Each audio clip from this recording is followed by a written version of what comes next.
Assalamu alaikum, guys. Welcome to the Freshly Grounded podcast. Today we are here. Excuse me, bro. Yeah. Beyond the Feed podcast here. Oh my gosh. Bro, you need to stay in your lane, all right? You're Sorry, in the Feed. I just thought. To be honest, I've done so little guest episodes with other Seriously, people. bro, that's quite offensive, man. I see my phone and then I go off on one.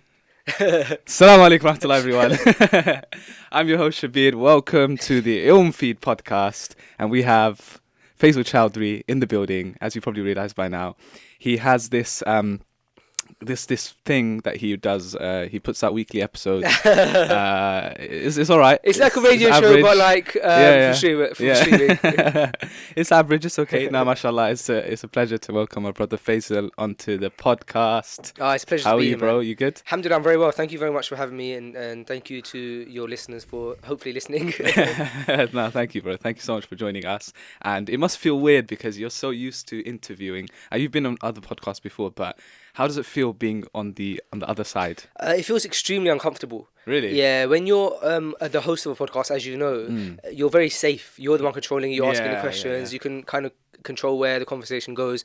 When you're the guest, you're kind of like the attention is on you. When I started Freshly Grounded, one of the things that I really loved about it is that I was still able to do what I love doing, which was like in some way creating content. And be in it as well, because I like kind of controlling the content, but also being able to like put the attention onto somebody else. Yeah. What is it? Is it like, because a lot of people think it's easy, being on this seat right now and just asking a few questions. People think it's easy, but it's actually not. Like, to facilitate a conversation, it's not as easy as people think. Like, you can have a script, for example. I can have 10 questions ready for you today, And then imagine if I just ask those 10 questions in a row. You're talking about something else. I'm like, all right, thanks, Faisal. Anyway, and I move on to something completely different. Like, it's not. You have to make sure it flows, and you have to like avoid awkward silences because it has to flow. So, like, how have you found your experience? Because I've been doing it, a few months now. I'm actually you've been doing it for a much longer time. So, what is your experience like being in this seat? And what's like some of the challenges that maybe you found? I think that I knew that I would come across those challenges, and so from early I decided that the podcast would be more like a fly on the wall camera that's listening into our conversation, so that way we don't have the pressure of trying to entertain people. I think that's perhaps been one of the attributes or the reasons for its success, is that we've never tried to put on a kind of a performance. And so I kind of do brief my guests in advance if I feel they need briefing. But what I say to them is, this is probably like nothing else you've ever done. It's not an interview. It's a conversation like we would normally have, sitting back on the sofa, and we'll end up going down rabbit holes. And if we do, that's fine too. So to this day, we're now we're coming up to our 120th episode, I think. Mashallah. And we've never scripted one episode. Wow. So that's one of the key things for me. I never go into a episode really knowing what I'm going to ask or what I'm going to say. We just have conversation about anything and everything. Has it gone wrong at any point, do you think? Like, or has it gone close to going wrong? Yeah, one time early on in Freshly Grounded, we were invited out to Dubai to do some episodes out there. Nice. And our first episode in Dubai, because obviously you're carrying all this equipment with you, our equipment wasn't great back then. Because we just kind of invested whatever we could from our own pockets, and so we didn't have the best equipment, and so we went over there and we recorded a whole episode, and the audio was like the audio somehow got corrupted, so we had to use like backup audio. So there's things like that happen, but my general principle is that I feel like there's two types of people in the world, and both of these attributes are great for success, but they're complete opposite as well. And so one type of person is a type of person who likes to perfect things and then put it out to the world. And that's kind of what my brother is like. My brother will sit on something for even years to really perfect it before he puts it out. And I've seen so much success come his way, Allahumma barik, by using that technique. But then I'm the complete opposite, in that I have the mentality that regardless of whether something's perfect or not, just get it out, and you can always improve as you go. And so I think like a mix of the two are like, I think both kind of can lead to success in different ways, and you kind of have to pick your poison, or just go with what your personality is like. But you mentioned something interesting, which is that, you know, you like the way you kind of started, you had your obstacles along the way, but you still kind of put stuff out. And obviously now, alhamdulillah, you could say the quality is coming out, is shining through a lot more, right? But a lot of people, they would think, and there's a lot of people that want to start podcasts, which is all good. But I feel like they're waiting for that opportunity. Like, I need to invest like £1,000 in a really good camera. I need to have this mic setups and all of this stuff, But I don't think they realize you can literally pick up your phone, realistically speaking, just press record and you've got a podcast. Like, you literally press upload onto that SoundCloud and it's up there. You don't technically, even with videos, you can get a budget camera and somehow put it out. It's actually so easy to put podcasts out. People think it's like you have to have this amazing setup. What would your, again, like advice be to people that looking to start? I know you've done workshops, by the way. We're going to touch on that. Okay. Some tips and stuff. Fine. Right? Get into it a bit. Fine. But what would your just general kind of... Well, my advice to those people would be that when I first started podcasting, I had a podcast called The Next Phase, which was, I started about maybe 3 or 4 years ago. Okay. And that was in my bedroom with a GoPro. And that's how I started that podcast. Yeah. And so, and we had some successful episodes of that. I think we got number 1 on iTunes, maybe even with The Next Phase. So, and then even to this day, there's been some episodes of Freshly Grounded where things have gone wrong, and I've used my iPhone camera to film the whole episode in terms of visuals, and nobody would probably be able to tell the difference because the quality of those things are so good. Also, bearing in mind that video is generally secondary for podcasts. I'm quite particular about my audio. I feel like audio has to be there. Yeah. But with video, that's happened. And to this very day, bro, the majority of the episodes are done using my vlogging camera that I use. And so I would say to those people who probably are waiting for like the right investment or anything like that, just get started. You can, like you said, you can get started on your iPhone or your Android. We're not that particular here. But I think there's an app now that exists that even you literally, like you said, press record. And once you're done recording, it even distributes to all of the major podcast networks. So there's no excuses anymore. It's crazy. It's just so easy to do it. And I think, so many people have messaged me, DM me saying, can you give me some advice? I want to get it started. And it's just like, what are you waiting for? They're looking for that perfection, and I'm like, why are you looking for perfection for? When if you feel like you've got something good to speak about, if you feel like you're good at facilitating conversation, then that's what people can listen to. End of the day, like, are people tuning in to our podcast because of they're looking at the amazing visuals? Look at this nice logo here. Is that really what, or is it because I feel like I can benefit from this content? And I feel like that's why podcasts are really hitting it off, because people feel like, on their morning commutes, or they're driving along, they're in the train, or they're at home, and they feel like I can like listen to something which is beneficial for me. I can listen to something which will help me grow. I can learn something new. And generally, that's what it is. So it is super, super easy. So for anyone out there that wants to get started, just look at my man Faisal over here. MashaAllah, he's had a lot of success with his podcast, and he wasn't looking at all of the other stuff. Alhamdulillah, now you can see it coming through, which is great. So you've done workshops. Alhamdulillah, you've had a lot of success. You even did a live show, mashallah, for your 100th episode. So may Allah bless you more in that, inshallah. But in these workshops, mashallah, so now you're kind of like trying to impart some knowledge and get other people involved. Give us a sneak peek of some of the tips that you're sharing with budding podcasters.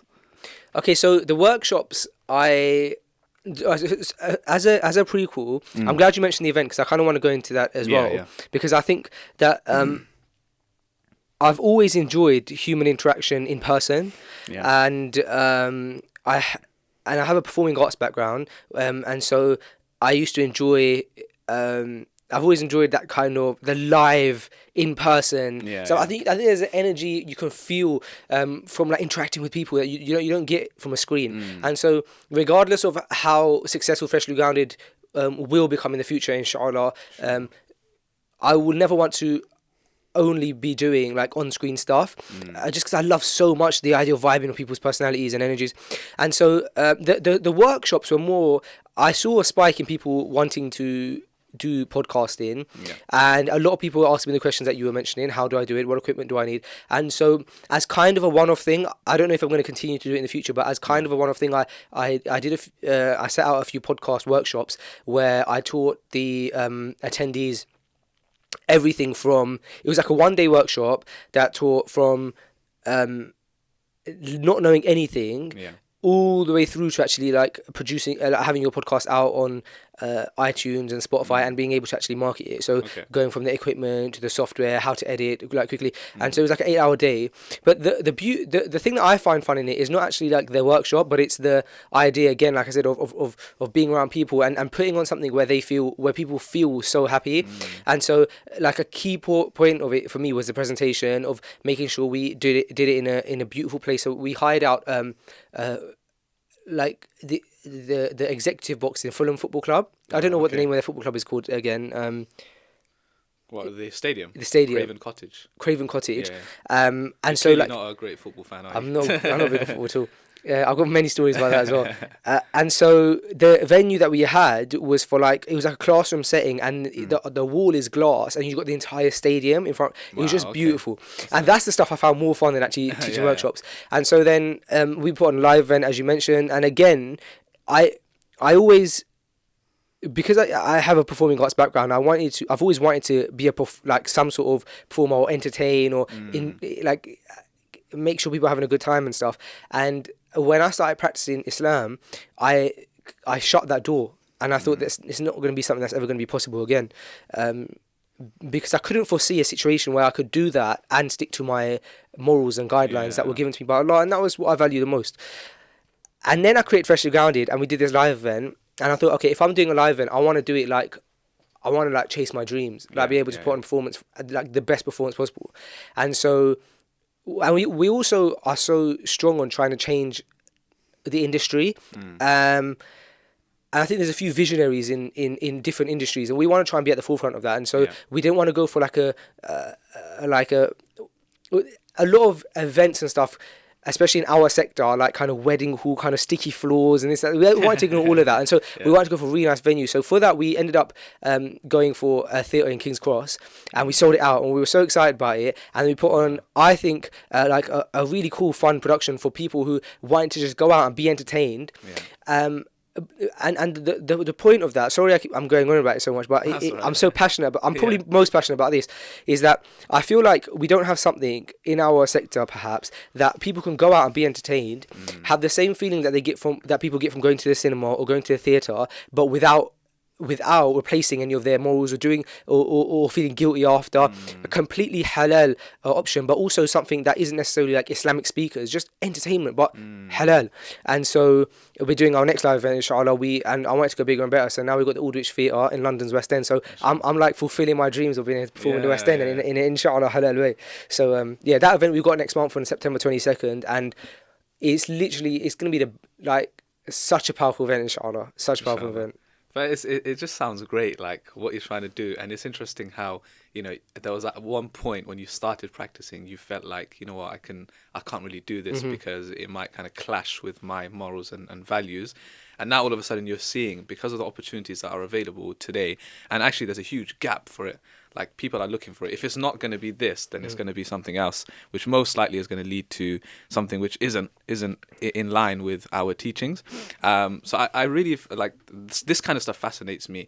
How people find gaps, and then you're able to kind of, you're able to kind of bring your own value to a certain market. And again, I feel like there's a huge need for it. Like, a lot of people, they restrict themselves nowadays. Definitely. They feel like, I have to go into this career, or if I'm practicing and if I'm a Muslim, then there's not much fun out there for me. You know what I mean? But I feel like you're doing something different, where you're able to you found a gap and you're able to add value and you're able to still fulfill your passion. Do you see what I'm saying? Yeah, we're trying, man. And there's a lot of obstacles in the way, as you mentioned, because there's so much that you that's conventional, that I suppose is not in line with our with the teachings. And so, but it's fun trying to find hurdles over them. It's fun when something looks impossible. I think that's where the challenge is. How you can climb it. I will say while I'm here, cheekily, that for that event that we've got coming up, we do still have tickets available. I'm going to push that in, and I'm actually going to try and create a discount code for Ilm Feed. So if you just type in Ilm Feed, I'm going to do like 25% off ticket sales for the listeners of this podcast. I'm sorry for being cheeky, but I've had enough cheeky people come on my podcast to push stuff that I feel like I've earned this one. Fair enough. Look, as long as we get a bit of discount, Muslims love a bit of that, so why not? No, alhamdulillah, it sounds brilliant. One thing I realised when you walked in as well, when I met you, is that you had your vlogging camera back. So I know you kind of had a break from it for a while, but vlogging is not... Again, it's, you know how like we're saying podcasting is not like easy, sitting here and asking questions. Vlogging isn't easy, man. Like to have your camera with you all day and to like then edit the video and put it out. What's that been like for you? I think that's always a challenge, and if people are honest with themselves, it's a challenge internally, because more than anything, you have to have a battle with yourself and remind yourself why you're doing it. You have to remind yourself to have sincere intentions, and you also have to ensure that what you're putting out is not gonna... And sorry to get serious on it, but even with podcasting, what you're putting out is not going to like testify against you on the day of judgment. That's so important, because, bro, even when you're podcasting is literally you using your mouth and your voice and your tongue for hours, and then you're putting out content every week. But we have, like I said, already we have around 120 episodes. That's, even if on an average episode is an hour and a half, that's like...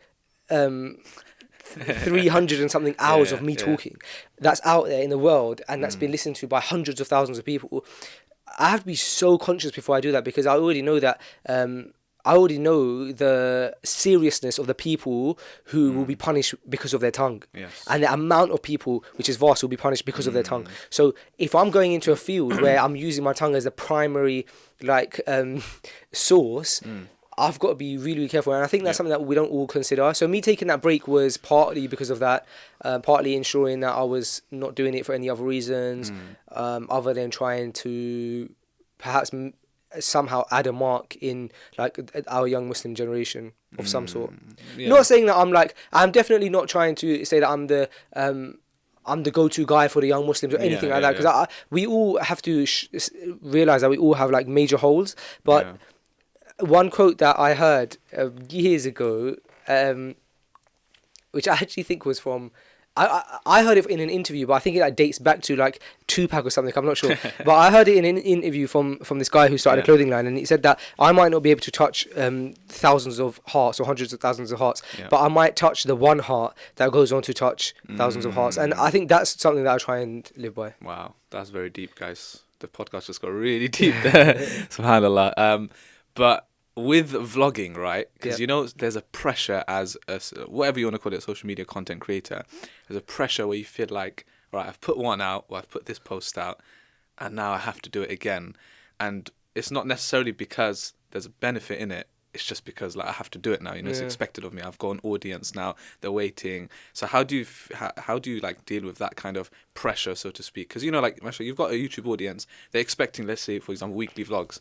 And now, do you feel like sometimes there's a battle, like, you know, I have to do it just because I have to do it. I have to post on Instagram tonight because I have to maintain consistency. I'm just going to put anything out. Do you have had that battle sometimes, like internal battle? I have, but I think that that's something that changes as you go and you mature. Yeah. So I think that you need to grow through that. I started YouTube now when I was maybe 21 or something. I'm now 25. So I feel like if anyone were to watch my journey from then to now, you would see the difference in me trying to at least mature in that regard. So I'd say like ways to combat that is like knowing that you can't please everyone, and the like loyal people who always watch your content, they actually want what's best for you, and they are happiest when they see you happiest, and that's the best time you can put across the best version of you. So I think knowing that you are in control of your own time, you are in control of what you put out and when you put it out, and not panicking and thinking, oh, I have to put something out. I think that's the solution. But that comes with time, bro. And I'm sure in 5 more years, when I'm 30, I can say, wow, when I was 25, I was doing that, and I've grown Yeah, no, definitely. I think like you said, there's a process involved where like you mature, and I think your audience obviously have picked up on that and they see that. But it's so difficult, honestly, sometimes to like, not put something out just for the sake of it. But like you said, you have to battle with your intentions a lot, and just kind of think, okay, you know what, if there's something good that I can put out today, whether it's a video, whether it's a post or something, it's leading to something. There's like a bigger picture to it. But yeah, social media is a funny place. I'm sure over the years you've dealt with, whether it's comments or DMs and all of this stuff, right? And I always kind of ask this question, especially to people who are at the forefront of social media. They use social media like in their daily lives, because that's pretty much what you're doing with your podcast, with your any brands that you work with. It's all to do with social media, right? Sure.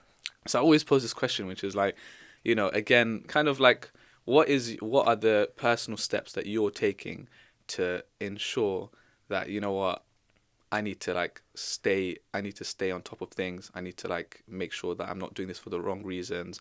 What are the kind of personal steps that you would take to even fame, for example, dealing with that? How would you kind of keep yourself grounded? Let's just say. I think there's a few things that are really important, and they all I think one of them involves other people, and so something that I've learned within the past year or year and a half is the importance of having a teacher, like a go-to teacher. A teacher will never be fazed by what you're doing. They'll support it and they'll be happy. And when I say a teacher, I don't mean going to a class once a week or once a month, although obviously that's really good as well. But having a teacher that you can build a relationship with over time, which is something that I think comes naturally, because sometimes people ask, how do you do that? And you obviously are someone who is so much more studied than myself, and along with you can see that in the work that you put out, and it's very inspiring to see kind of, we met in Ramadan and the Taraweeh that you lead in. I think you're imam of a particular masjid at that point. I think you more than me would know the benefit of that, having a specific teacher that you can. It's like having a parent outside of your parents. Yeah. So that I think is one really important thing, and another important person in your life is a spouse. Having a spouse that doesn't get fazed by that as well is very important. And the really cool thing about spouses is that it's the one person in your life that you actually share a life with. If something it happens to me that's bad, it's directly gonna affect my wife. She lives with me, she shares a life with me. There's nobody else in the world that happens with. Not my parents, not my brothers, not my sisters, because we all still have separate lives. However, my wife, whatever happens to me is directly going to affect her.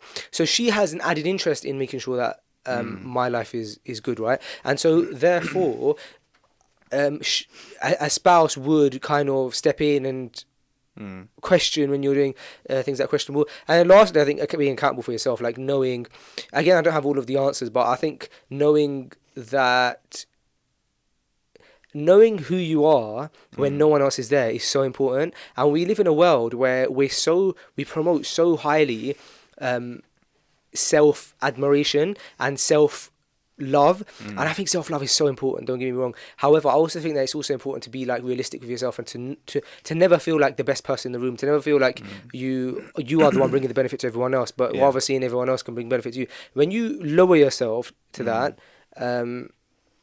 you can start to understand that there's people that you can benefit from everybody, and that you're not really quote unquote something special. What I will say is that the podcast has helped me do that. I've met so many interesting people. Today, bro, I'm going to be meeting a person who has a degree in medicine and a degree in dentistry, and he has a master's in something else as well. Wow. How insane is that? Just on an education level, how could I not feel like I'm going to benefit from this person? Yeah. But then for me to walk in the room with my shoulders back and my chest out, like I'm benefiting you, it doesn't make sense. It doesn't make sense. Yeah, I think the company part that you mentioned is really important. Yeah. I think that's kind of what we're losing.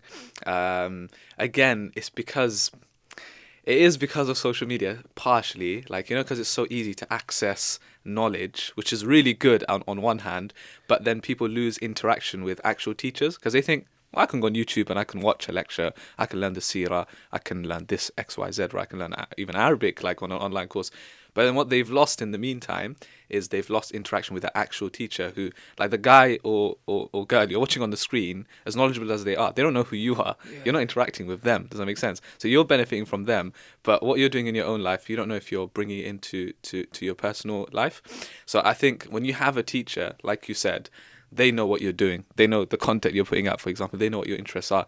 So for them, they're not necessarily going to be biased when they give you advice. They're just going to tell you straight up that, listen, this is my advice to you, and they'll do it privately and they'll do it in a nice way. So I think that's really, really important to have a teacher. So I think for anyone listening, is like, however it is, like whoever it might be, I don't even have to necessarily think that the teacher has to be a sheikh or something, like it could be someone older than you, a bit more wiser, that can just advise you along the way.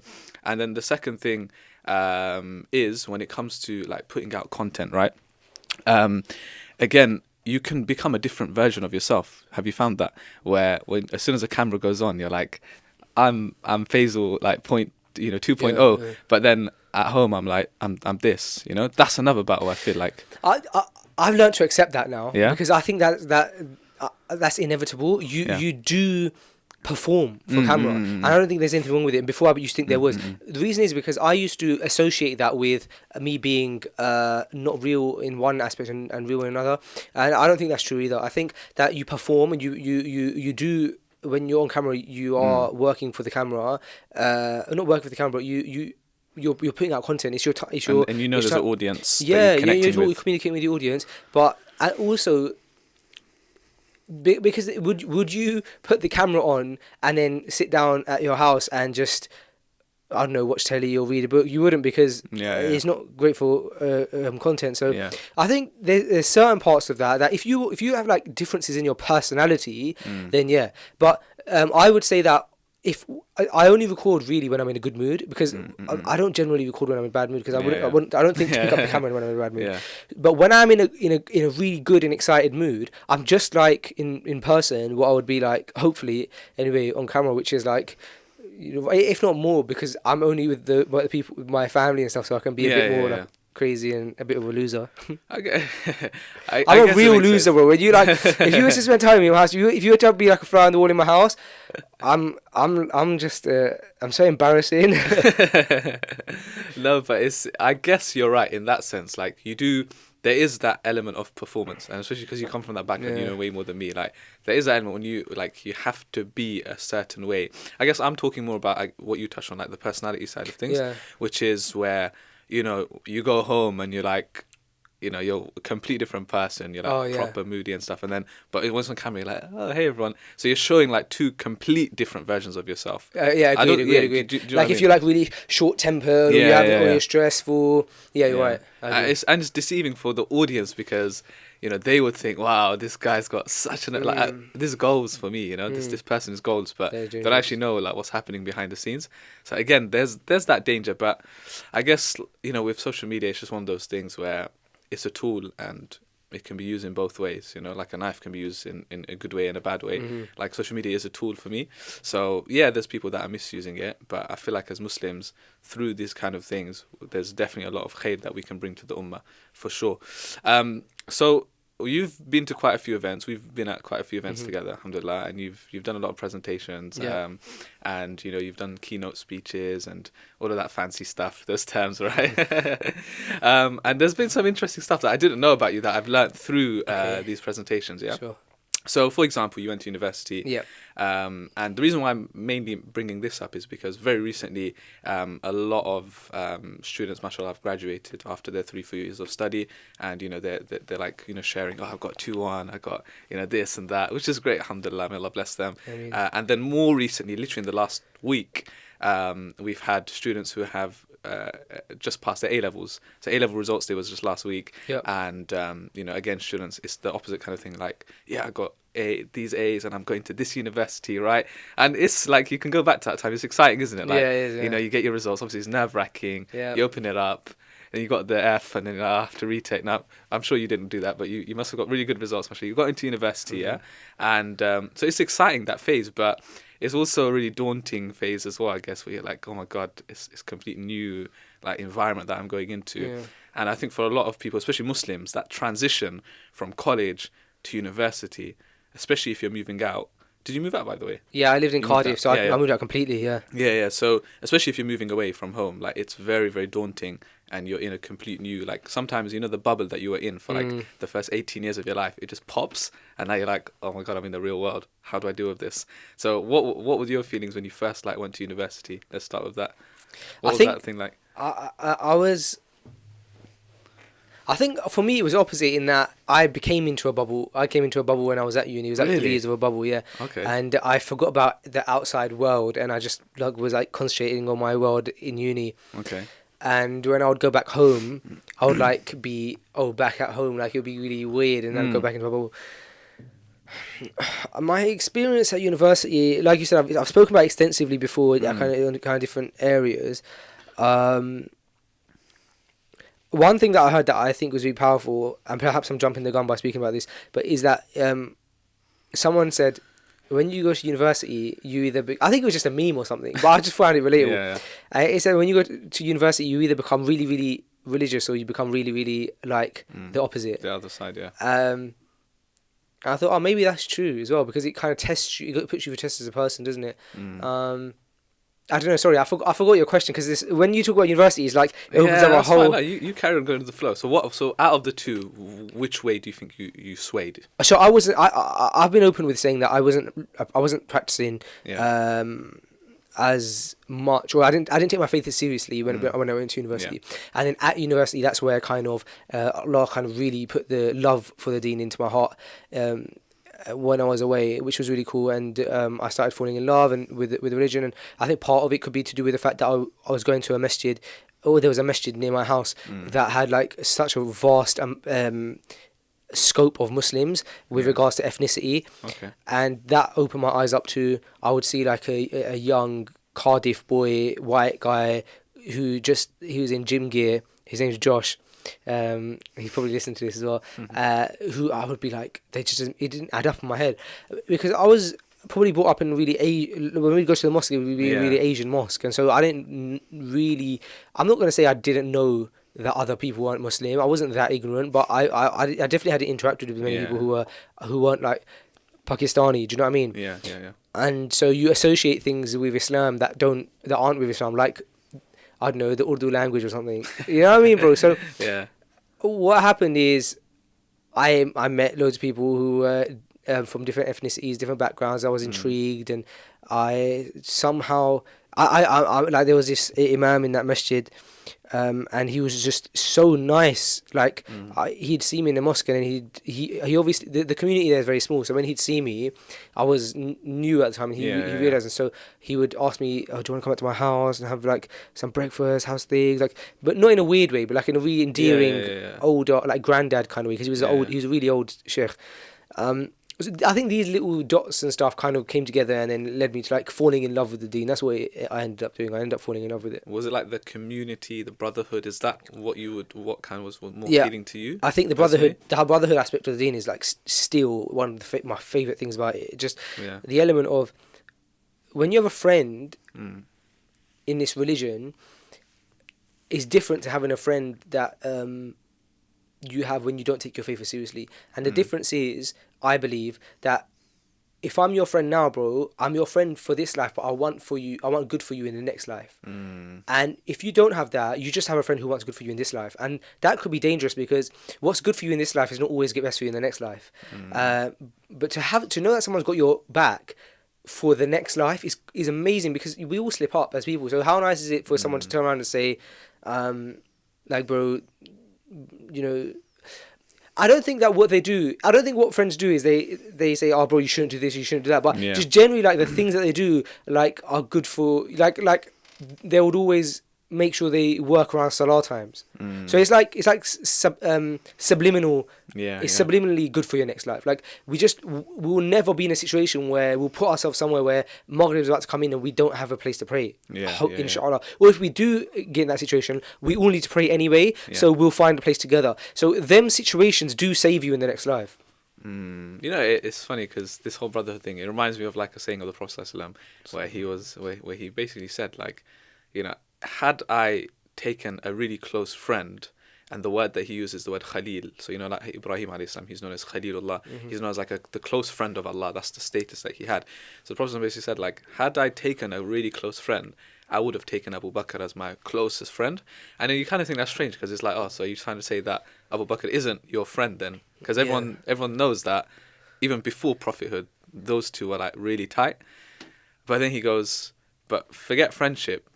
What's stronger than that is ukhuwa and brotherhood in Islam, and that's why I haven't taken him as my friend, because he's my brother. Wow. Does that make sense? Wow. And that is really powerful, because, like you said, it's not just to do with this life. Like, think about Abu Bakr is buried right next to the Prophet ﷺ. So even though he passed away, he's still next to the Prophet, and obviously he's going to be the guy who's with him in the hereafter as well. So you can imagine, like, having that good companionship, especially. We're talking in the context of university. Yeah. I think this is key. When you go to university, especially in that first year, those friends that you make can literally make or break your time at uni. Don't you think? Like, because I've met so many people along the way, and I've seen people that are from like crazy backgrounds, but when they went to the uni, they got involved in like the ISOC Islamic Society. And the next thing you know, they're like, mashallah, they're really active now. They've got this complete different mindset. They want to do things for other people. They want to help. They want to volunteer. Or you've got other people that are, well, actually decent, like, you know, but when they got there, they fell into the wrong company, and that was it for them, you know? So I feel like company in university, that's going to make or break. What do you think? I agree. I remember when I came back to London after my 3 years, I was just so upset because I thought I've built my friends there now. And so I don't feel like I have friends anymore, like in London. And it's funny because me and my wife joke about this. When I first, when we started having like meetings to kind of get to know each other better for marriage, one of like the repeat questions I would have is, would you be willing to live in Cardiff? And for her it's like, well, not really. Now I'm really satisfied and alhamdulillah happy in London, but you do feel like that. Your companionship is so important, and when you have good companions you want to keep them. But I think what you don't realize is that if you're seeking something that's so beautiful like good companionship, Allah is not against us, you know what I mean? Like He'll facilitate. If you're with such a pure intention seeking good friends so that you can be closer to Allah, He will assist you until you get them in London, you get them in Cardiff. So but you're right. Very, very important to have good companions. 100%, man. Yeah, I think, you know, with university, right? So you had your own. Everyone has, of course, their own experience, their own journeys. You know, some people are still living at home and then they go to uni. So things are a bit different for them. But again, one thing that is quite interesting with yourself is that, you know, I feel like what you're doing now is like very different. It does fall in line, but it's still very different to what you kind of did at university. So again, there's a lot of people listening that they think, all right, and not necessarily they're not wrong, but they think that, all right, they're going to go to uni, and what they study, that is going to be their life for the next 50 years. Yeah? Oh, you mean with regards to what I studied? Yes. Yeah. So with what you studied, and then with what kind of you're doing now, right? I see. So a lot of people, again, you know, like we spoke at the beginning about restricting yourself. So immediately, before you've even started uni, you've restricted yourself. Like, of course. This is it. This is going to be my life now. And there's no other route for me. But, you know, you went to uni, you studied criminology. You did your 3 years there. But then it's like, if you look at what you're doing now, you know, I haven't heard any podcasts where you're like talking about criminology in detail. To be honest, I don't even know really what that entails. Well, right? I didn't know what it entailed until I like was in the degree. I was like, oh, this is nothing like what I expected it to be. All right, fair enough. I actually I tried dropping out, and I or switching courses, and I just missed the deadline or something, so I had to stick to it. Okay. But like, you know, when you studied it and you came out and you graduated, did you know deep down this isn't what I'm going to be doing? Did you know that?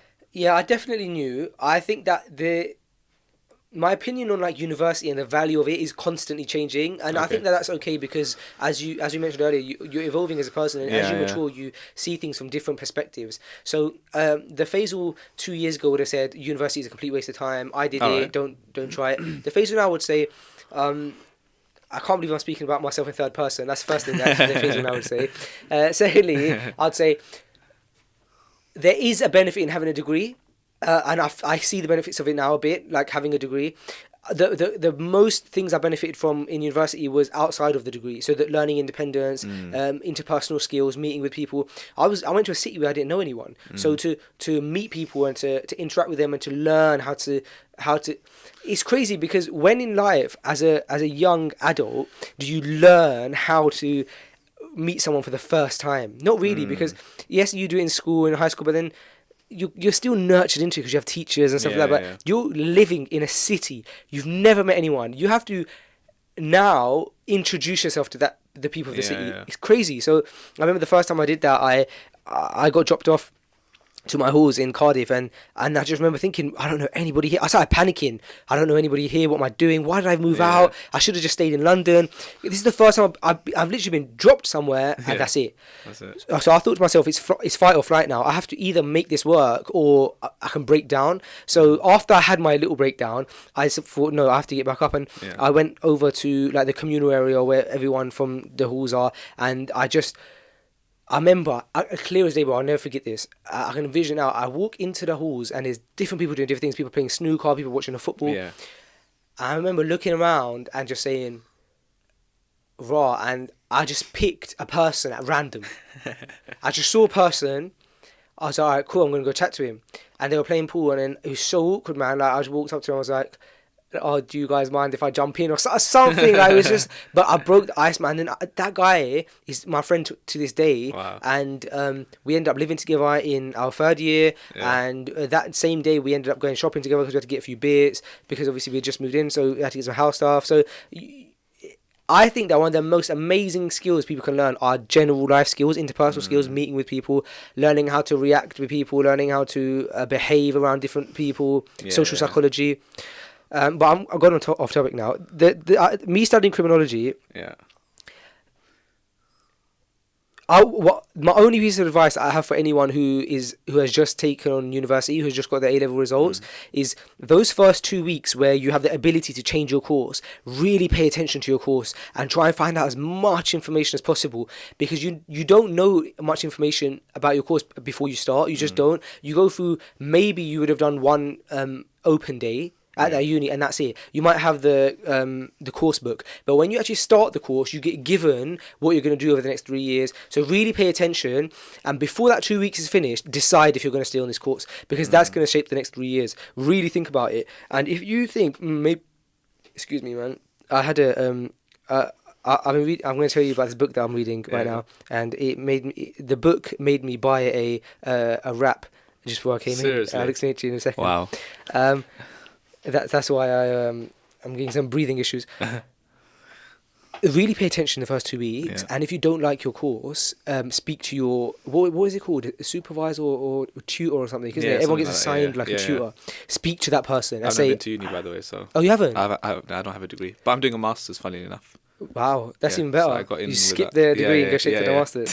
You get given like a tutor or something. Everyone gets assigned like a person who you can like go to if you have any issues.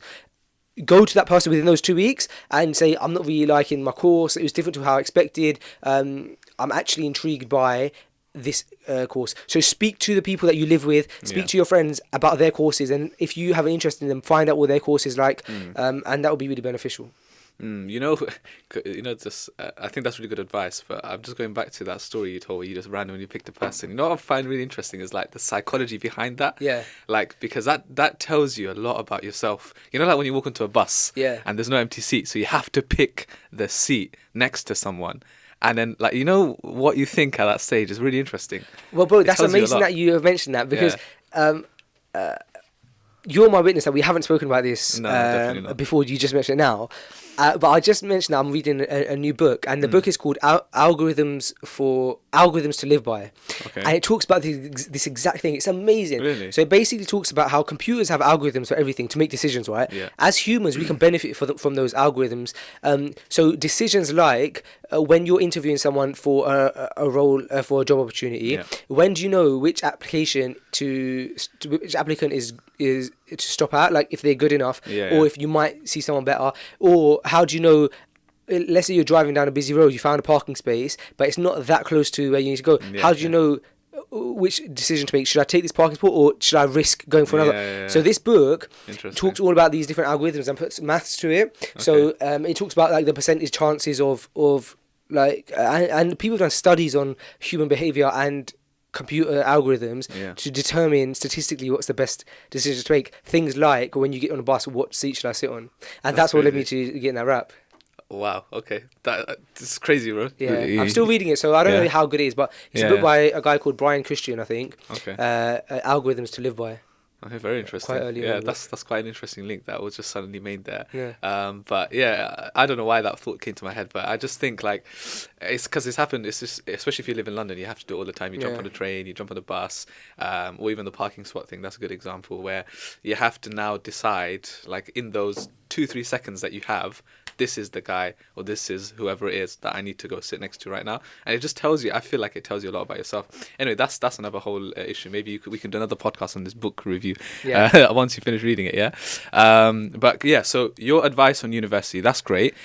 So you mentioned that the Faisal now in third person has a different kind of a take on university. So what you're basically trying to say now is you feel like there are benefits to going to uni. But I don't think like you finish it. So there's benefits to going to uni, but okay. So I'm currently having this discussion with my little sister because she's at the point now where she's deciding whether to go uni or not. I don't have the answers. Again, I'll say that because it's very particular to different people. I'm still wavering to the argument that university definitely isn't as important now as it used to be. Definitely, especially when you weigh up against the amount of money that you're going to be in debt for. Oh wow! It doesn't. For me, it still doesn't logically make sense unless you're taking a course that requires it, like dentistry, medicine. So I still am, or optometry, which I think that people underestimate how good of a career optometry is. You can earn such good money. Optometry and dentistry, I think, is ignored quite a lot. Like if I had a like inshallah, if Allah blesses me with children, I would probably want them to be dentists. Do you reckon? Yeah. Well, it's such a secure and great path to take. Financially, because as a parent, you think about the financial success of your child, don't you? Yeah, look, I'm still wavering on the idea that I feel like if you were to not go uni, it might be better for you depending on what you want to do. There's like some key examples of people who've done it in a really good way. One of them is Tim Ferriss, who to go to a business school in like one of the top business schools in America is nothing like the fees here. It's like $200,000, which is insane. And so he saved up that money to go to Princeton, I think it was, business school, and he made a decision and he said, I can either use this $200,000 to, and I might have the story a bit wrong, but it's generally it goes like this: I can either use these $200,000 to study business in this school, or I can use it as an education fund for myself. So either way, it's going to go into education. So he's going to lose it in education. So the other option is that I spend the money and I make loads of mistakes with it, but that's an education for me. And in those, so I use for 3 years, I'm going to spend this money. And that he took the second option, and he's so successful now. He was one of the early investors in, I think, Uber, Facebook, etc. And so he's doing very well financially. And so I think that you could actually learn a lot more if you don't go to uni and you learn by getting in apprenticeships or getting, or if you want to start a business, making loads of mistakes in those 3 years. There's a rule called the 7-1-1 rule, I think it is, that I just recently learned about, or something like that, which basically says that 70% of your learning is done on the job. 10% is done in education, and 20% is done within and out or something. So the other 20% is done within, like by like talking to others. Okay. I can't remember the rule perfectly, but it's like, it makes sense. Yeah, it makes sense. I mean, so I'm kind of similar, like when it comes to university. So like, I feel like if you know what you're doing, then you don't necessarily have to go to university. But then again, I feel like, those 3 years, it's like a buffer period for a lot of people, where like they just kind of, they go and study. It's something to do between like 18 to 21, right? And then they kind of figure things out during that time. But I feel do you want to pay £30,000 for that, though? That's the other side of things, man. Like, which I'm completely like, to be honest, that's kind of what made me decide not to go to university in the end. Yeah. Well, I went and did my A-levels. And then, like, I fully had a plan. Like, I was doing my A-levels in English language, English literature. That's where the poetry side comes out from. I see. And journalism. So I was like, I'm going to become either English teacher, I'm going to become a journalist, something like that, right? And I even did, like, an AS in business studies, and I kind of dropped it. What would you have done if you went to uni? I would have gone down the English route. Okay. If I went to, I like English. But that's the thing, though. When I went to A-levels, and I did it, I loved it GCSE level, and the A-levels I was like, this is rubbish, man. Like, so terrible. After you finished A-levels, you went straight to do the Alimiya course? No, so after A-levels, right, where that's obviously during that time I decided university is not for me. A, because I'm not going to enjoy what I'm going to do, and B is because of the debt, right? Like, and even I don't think. Yeah, at that time it wasn't even £9,000. It was like it was still 3K. Yeah. But even then, I think I was in the last year. And I was the first year that was 9,000. Oh, was it? Yeah. Okay, yeah. So that makes sense because you said you're 25 and I'm a year older than you, Okay. so it makes sense, right? So I was like in that last. So I could have still been okay with 3K, right? Yeah, definitely. But I still decided, you know what? Nah, I've got this principle in life where I never want to be in debt to anyone else, and I never want to like be in like a, as long as Allah wills, of course, because it's not always up to you. But I never want to be in a position where I need to ask from other people. Like, I want Allah to, like, this is actually dua of the Prophet. I'm like, Allah, make us self-sufficient, meaning that we're not in need from other people. Yeah. So I just felt, if I'm in debt, and that's how I'm going to start my life off. Of course. That's not really, what I want to be doing. So after A-levels, I took a gap year. And it's within that gap year where I kind of figured things out. Does that make sense? So I was working at a call center, but I wasn't. The go-to job. That's the go-to job. Yeah, exactly. Yeah. The go-to gap year job. Yeah. Call center. So like, obviously I was making some money. I was living at home. And then it was during that time where I had to figure out what to do. Then I decided, right, what do I really enjoy? What did I love in my life so far from everything that I've done? What really stood out for me? And it was my hifz. Okay. Like, going back a few years, it was like, that was the best thing I've ever did. Wow. Like, memorizing the Quran. I loved it. That journey. I need to go back into that somehow. So that's when I was like, all right, Alimiya. And I had to make that, again, just like you had to make that move to Cardiff, and it was a completely new place for you. I had to make the move to London, which was a completely new place for me. Where were you originally? Devon. Okay. So closer to Cardiff, if anything, yeah. right? So that's where I was born and bred. So now I had to come to London, completely different place, right? And I was like, right, this is it.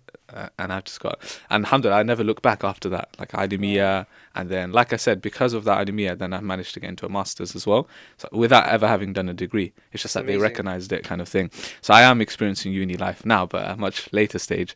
But do you see what I mean? Like, I feel like if you kind of know, right, where you're headed, then I don't think you need uni. And if anything, a lot of the skills, for example, like that I've got now. So, for example, presentation. Like, because this is presentation, right? When you're podcasting, when you're doing events, Sure. Whether it's presentation skills, communication skills. Like, I don't think you're going to pick that up at university. No. You're going to pick it up in life, like you said, right? You're going to pick a lot of these things up. So I think you just got to make that decision. It's tough though, isn't it? Like, you've got parents, you've got all of these factors.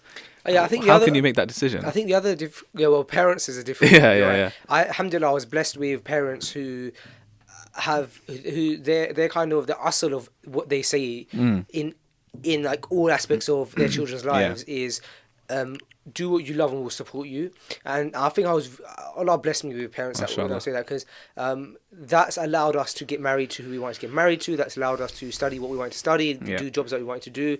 Freshly Ghani wouldn't be here today if it wasn't for my mum being so like subliminally being like accepting of whatever I choose to do. I always tell this like famous story of when I was about to start podcasting.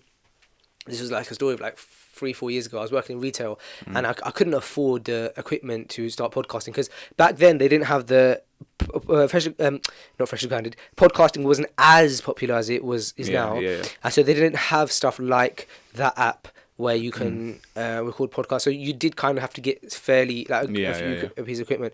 So I needed microphones and like mic stands and stuff. So everything came up to about £700 or £750. And I was just about to get married, and the only way I could have possibly afforded that equipment was if I used my like wedding fund. And I remember adding everything to the basket on Amazon. It was one night. I was at my mum's house, and in her dining room, I just clicked buy, and I used that money to get it. And I went upstairs, and I said to my mum, I either just made the worst decision or the best decision of my life. Like I believed in the vision so much that it was either gonna be the best decision, the thing that gives me success, or I'm blinded by my passion, and it's actually a detriment to me. And she said, well, she's like made a joke about it. She was like, oh wow, let's hope it goes well, or whatever, or inshallah it goes well. And alhamdulillah, it was the best decision I made. One of the best decisions. That's so funny. You know, with like, because you mentioned marriage again, coming back to the whole degree thing, like, you know, over the years, it's been like the first question usually that's asked when you're about to get married is, right, do you have a degree or not? And I've always been like really weirded out by this, because it's like, I don't see what kind of relevance having a degree has to you know, a potential, you know, son-in-law or daughter-in-law, right? I get that over the years it kind of meant having a degree meant financial stability, isn't it? Because it means that, okay, if you've got a degree, that kind of means you've got a job, and that means you're able to provide for my daughter, right? But like I said, like, things have changed now. If anything, now when you ask someone, do you have a degree, and they say yes, if anything, that means this guy's got like £50,000 worth of debt. Yeah, do you see what I mean? It doesn't make logical sense, and I think we're now, alhamdulillah, going into a generation where people understand that. But we still got a few parents that have that old school mentality. I know a good friend of mine recently had this issue, and I really felt it for him, man, because he's a good friend of mine, and we basically introduced him to someone else that we thought perhaps you know, this could work. You know, you guys are both young, for marriage. It seems like you guys kind of both are a fit. And the sad thing was that the girl just wouldn't have been able to convince her dad to let her marry someone who doesn't have a degree. Yet he's more successful than you know, most people who come out with degrees.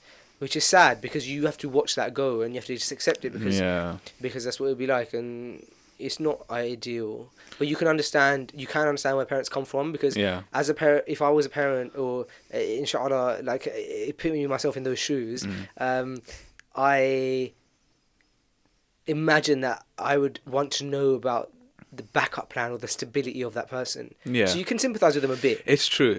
I know what you mean. I know exactly what you mean. So like, in the parents' shoes. But I think give it another 5 years or so, and then I think they'll start slowly understanding like things are completely different. Oh yeah, the new generations. The new generation, things are definitely changing.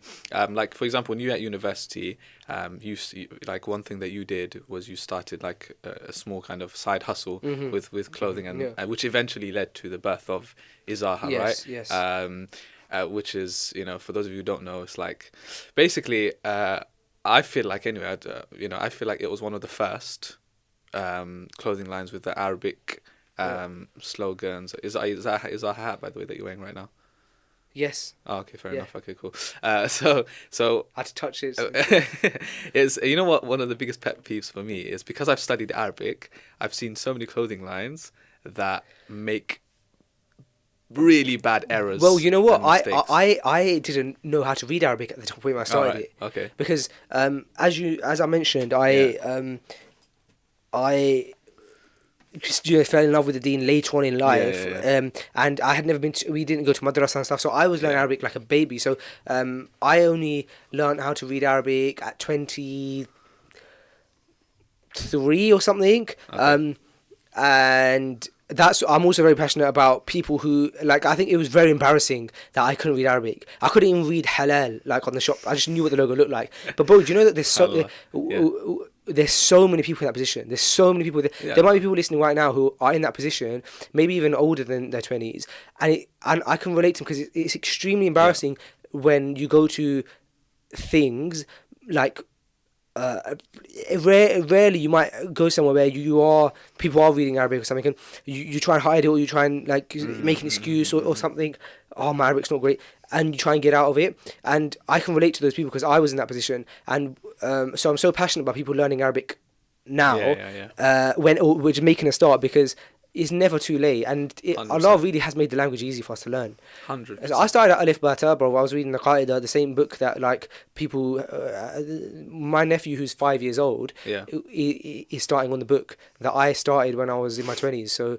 No, there's nothing to be ashamed of. Absolutely not. Like, especially if you've got the desire. That if anything, that's a good thing. Like the fact that Allah has given you the ability, even in your 30s, 40s, definitely. and He's given you that opportunity now to actually want to. There's so many people that they're just like, whatever, I'm 40 now, forget it. What's the point of me learning? So I think that's a blessing. Like, you should never. Like, the amount of people that I teach that come to the masjid that are like uncles, old enough to be my father, and they want to learn. I think that's beautiful. It's beautiful, bro. And do you know what? You can't replace the ability to read Arabic, because what happens is when you read the Quran, there's no other book that as you're reading it, miracles are happening. The book in itself is a miracle, but as you're feeling ill, you read the book and you feel a bit better. Or like you got a problem in life, and you just can't, and you just read, and you feel the reward of the book. What book does that to you, bro? No, you have to. Yeah. I'm so passionate about people learning Arabic, man, because I was always that guy who just thought, I've passed it. I'm not going to learn now. No, but alhamdulillah, like with Izaha, that's fine. Like so what I was going to say just about you is I couldn't read Arabic when I did Izaha. Okay. And so how did you get the Arabic on this? So for example, salam, for example, So like I couldn't even read salam. Okay, so but how did you get it on there? Like, did you have to ask someone? Yeah, I would ask someone. So I'd know one or two people who were like, teaching Arabic or very, very like good with Arabic language. Because when I started Izaha, I was going through that transition where I was falling in love with the religion, as I was mentioning, and so I started to meet one or two people who were like key in my love for the religion, and they were studied people. But at least that's good, because if you don't know, then the next step is to ask a person of knowledge. So that's fine.